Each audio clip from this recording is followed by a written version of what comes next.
Ken, thank you. And I want to begin by thanking the secretaries for putting this roundtable together. Thank you. I've been waiting for this for some time, and the opportunity for all of us to sit around this table and actually have this discussion is very meaningful. So thank you, and I look forward to the follow-ups also.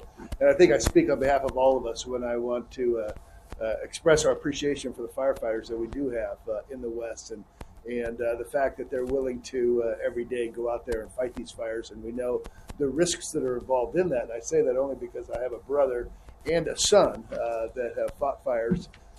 In fact, it's not unusual for a young adult, male and female, going through college to work for BLM to fight fires in the West.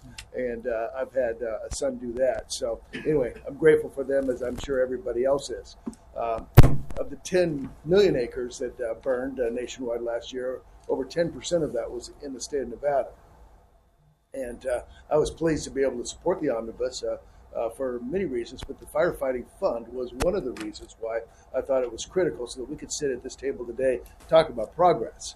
We've also got a piece of legislation called the Emergency Fuel Reduction Act, Senate Bill 1754, which will give the BLM and the Forest Service the tools necessary to clean up on the issues we're talking about of dead and dying trees, and do that in an expedited fashion. So I hope that I can work with both secretaries and leadership, obviously, in both houses to see if we can get legislation like that passed.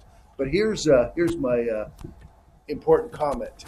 And I know that Congressman McClintock and I have had these discussions over what's going on in the Tahoe Basin. There is a pilot program that UC Davis and University of Nevada, Reno are working together of actually putting together cameras.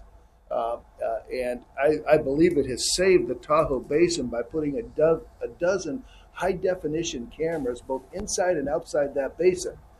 And instead of building these towers at the top of these mountains and having some there with binoculars, they can use these cameras from a remote site and follow and look for fires and be able to catch these fires at a very, very early stage and put them out before they become devastating. So I guess the question I have is that we're seeing a tremendous amount of success in this particular pilot program and have seen it in northern Nevada, and wondered if there is an opportunity or any effort to expand this program to other areas so that we could hopefully avoid some of these devastating fires.